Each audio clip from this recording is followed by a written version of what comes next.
Halo, kami dari kelompok L akan menjelaskan tentang pengaruh air hujan asam pada lingkungan dan produktivitas pertanian. Sebelumnya, apa itu hujan asam?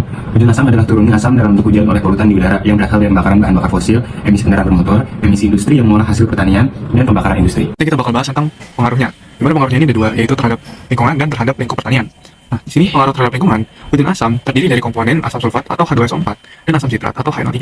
Keduanya berasal dari sulfur dioksida atau SO2 dan nitrogen oksida. Nah, yang menjadi penyebab utama penyakit pada manusia dan berdampak pada lingkungan. Hujan asam yang mencemari air sungai dan danau dapat membahayakan kehidupan akuatik seperti ikan dan makhluk air lainnya. Pengaruh terhadap produktivitas tanaman. Asam sulfat dan asam nitrat yang terlarut dalam hujan asam dapat merusak daun tanaman, menghambat fotosintesis, dan mengganggu pertumbuhan tanaman.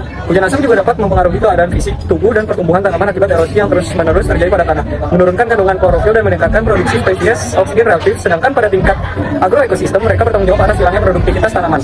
Teknik terbaru pengolahan limbah dengan reaksi asam basa untuk menetralkan polutan sebelum dilepaskan ke lingkungan. Pengolahan limbah wajib dilakukan sebelum dibuang ke lingkungan karena limbah mengandung pencemar yang berbahaya bagi lingkungan dan manusia. Proses pengolahan limbah dapat dilakukan secara alami dan buatan secara alami menggunakan kolam stabilisasi seperti kolam anaerobik, kolam fakultatif, dan kolam maturasi untuk menetralkan bahan pencemar.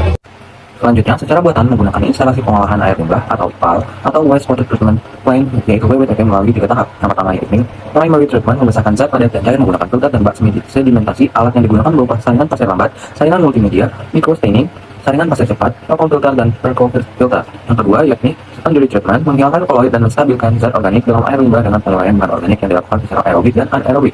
Yang ketiga, tertiary treatment, menghilangkan nutrisi berbahaya seperti nitrat dan fosfat dan penambahan klor untuk membunuh mikroorganisme patogen.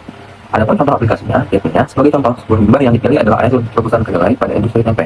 Contohnya diajarkan terlebih dahulu hingga COD-nya kira-kira 3.500 mg per liter. Contoh tersebut mempunyai pH 4 sampai dengan 5 dan contoh hendak diolah dengan cara aerobik. Oleh sebab itu, contoh harus dinetralkan terlebih dahulu.